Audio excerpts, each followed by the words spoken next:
talim at tangka nito. Ang araw na ito ay di pangkaraniwang okasyon, sapagkat ang ating pananguin pagdaman ay walang kahalintulad. Nararapat lamang na sa pagbubukas ng programa ng Hardin ng Lunas, siya ay bigyan ko ng aking taos-pusong pasasalamat. Pasasalamat sa ating Pangulo Benigno S. Aquino III na siyang nagbigay ng inspirasyon. Ang inspirasyong lumikha ng ganitong proyekto. Nais ko rin pong pasalamatan sa inyong pagdalo, si PITAC Director Provencio F. Ogonia, Police Director Alan Purisima, Police Director Lina Sarmiento, General Katapang, Congressman Jesse Aquino Lacruz, mga opisyal ng gobyerno ng buong lalawigan ng Tarlac, ang ating host na si Mayor Benny Aquino, mga kaparian ng Diocese of Tarlac,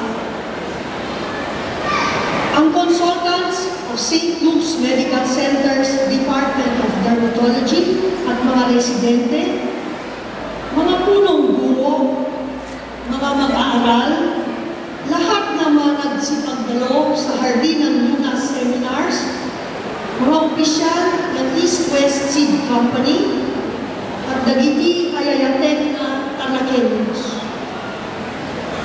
Ang Hardin ng Lunas ay linikha ko bilang kasagutan sa mga nakita kong problema sa kalusugan sa lalawigan ng Tarlac, bilang ikalawang bahagi ng medical mission na inumpisahan ko kasama ng mga voluntaryong serbisyo ng mga dalubhasang magagamit mula sa Departamento ng Dermatology ng St. Luke's Medical Center, Quezon City noong 2009. Itong samahan namin na binansagan kong Tarlac Community Skin Clinic ay nagbibigay ng libreng serbisyo, laboratorio, at lahat ng kinakailangan na gamot na nire-reseta ng mga kasamahan kong magagamot sa lahat ng mga Tarlacenyo na nagnanais umangkilik nito.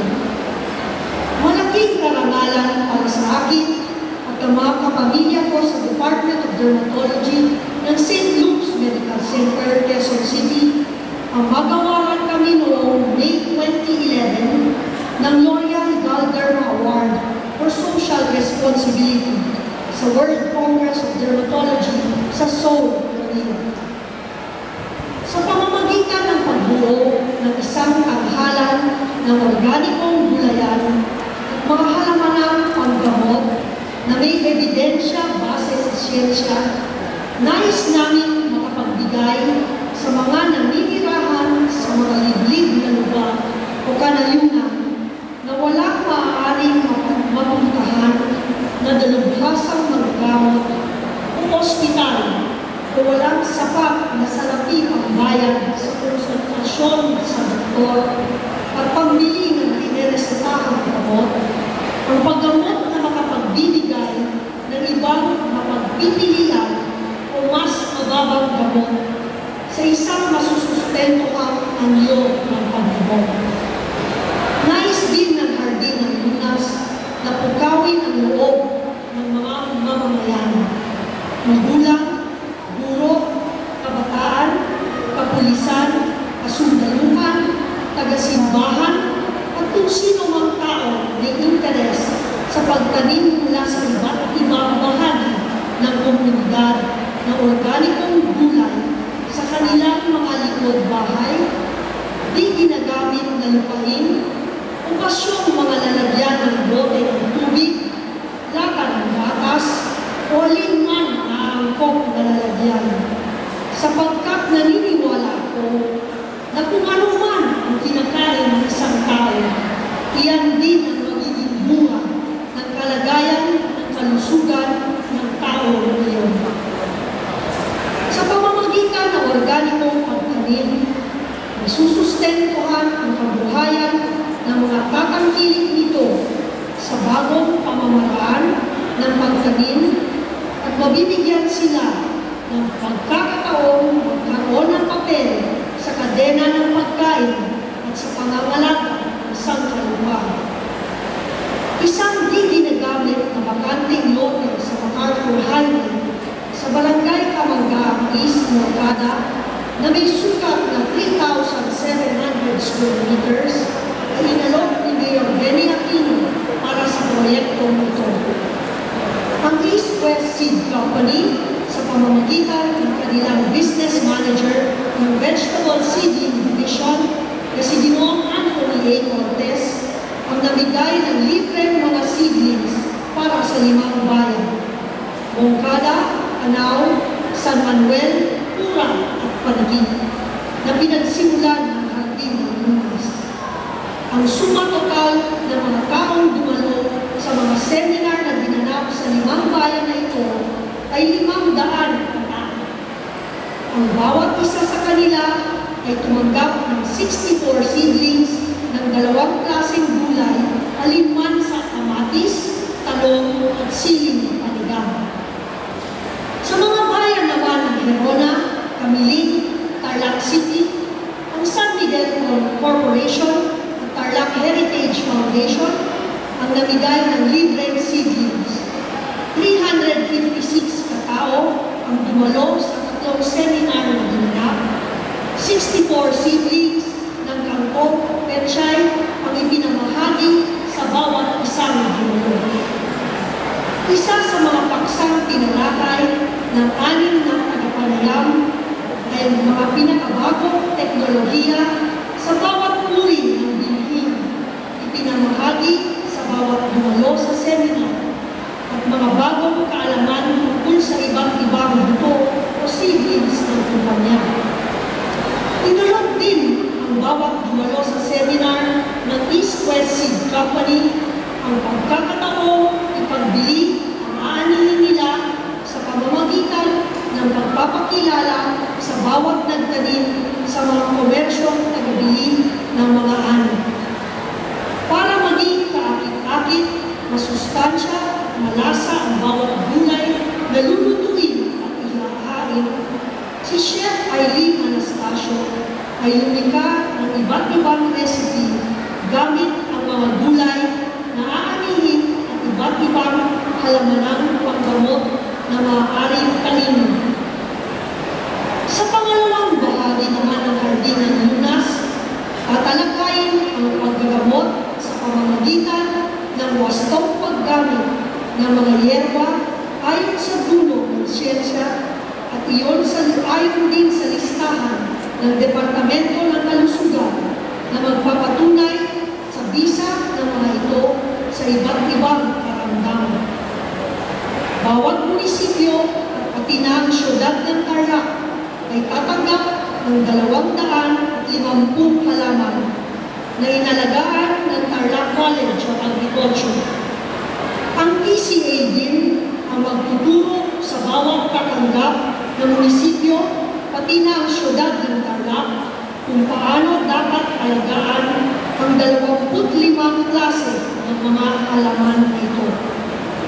Ang wastong paggamit at paghahanda ng bawat yerba ayon sa naangkop na sakit base sa edad ng nagamit ang siyang tatalakayin ng St. Luke's Medical Center sa pamumuno ni Dr. Malaya Santos at ibang mga espesyalista na kasamahan ko sa Departamento ng Dermatology ng St. Luke's Medical Center. Nagkalaga din ako ng mga mamahaling kambing na lahing Boer at Anglo-Nubian para ipamigay sa mga mayor ng lalawigan na nagnanais tumanggap nito upang mapabuti ang lahi ng mga katutubong kambing sa kani-kanilang bayan at pinamumunuan. Nabigyan ng tig-iisang pares ng kambing ang mga bayan ng Anao, Pura, San Clemente, San Jose, San Manuel, at Santa Ignacia, at isang kooperatiba at isang grupo ng magbubukin. Mahal na Pangulo, nais ko itong ipakita sa inyo ang mga nagwagi sa hardin ng Lunas. The winners of the best garden.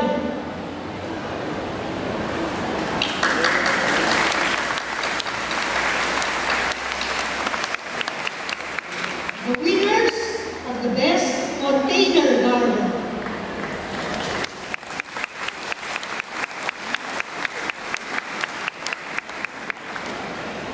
The winners of the best school garden.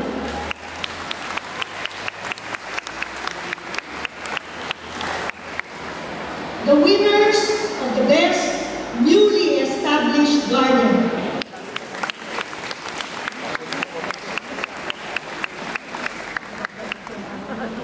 Mga kapwa ko Tarlakenyo, sang-ayon ba kayo kung sabihin ko na ang lalawigan ng Tarlac ay talagang pinagpala ng Diyos? Yes! Sang-ayon ba kayo talagang pinagpala ba tayo ng Diyos dito sa lalawigan ng Tarlac? Yes! Salamat. Sapagkat sa buong kapuluan ng bansang Pilipinas, ang ating lalawigan lamang ang nahirangan ng dalawang pangulo ng ating bansa.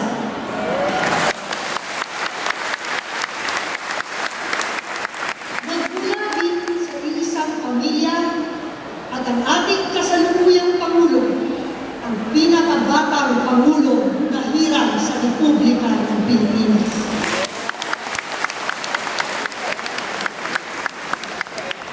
Huwag natin sayangin ang pagkakataong maging isang maunlad na lalawigan. Lalawigan patuloy natin paunlad rin alinsunod sa layunin ng ating Tarlakenyong Pangulo. Pangulong walang ibang hangarin, kundi kabutihan ng bawat mamamayang Pilipino at ang patuloy na kaunlaran ng ating inang bayan. Isunga kaya kami na pasalamatan kayo amin na timulong dito'y na proyekto.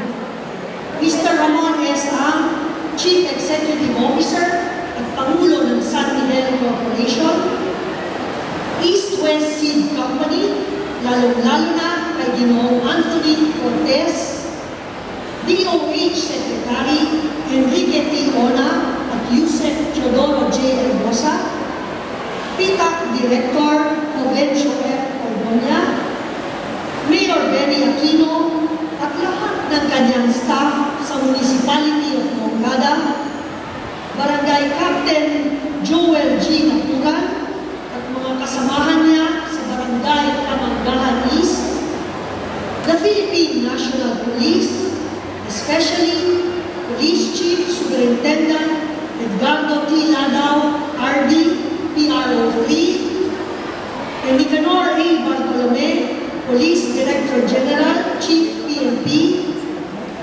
MMCP Construction and Development Corporation, ni Ginoong Limontan, lalong-lalo na kay Engineer Mario Bulapa, Engineer Ramon Perez, Foreman Joel Cabora, at lahat ng kanilang kasamang manggagawa, Architect Celcel Binay, lahat ng mga kasamahan mo espesyalista at mga residenteng doktor ng St. Luke's Medical Center, Department of Dermatology, Dr. Malaya Santos, Chef Eileen Anastasio, Mr. June Baron, Mr. Amado Go, Mrs. Chip De Ocampo, Mrs. Jojo Sawit, Mr. Dean Mercado, ang lahat ng mga kapamilya ko sa Belenismo sa Tarlac, at sa lahat ng bumubuo ng OPSOG mula sa PSG, PMS, MARO, Protocol, PIA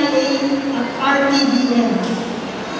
At sapay kumata daytoy nga gundaway, saan tayo nga magaybayan, parating kasayaatan, daytoy na probinsya ng Tarlac. Nagyaman ang buhay para ti oras yo aman. Diyos ti agina, kada kayo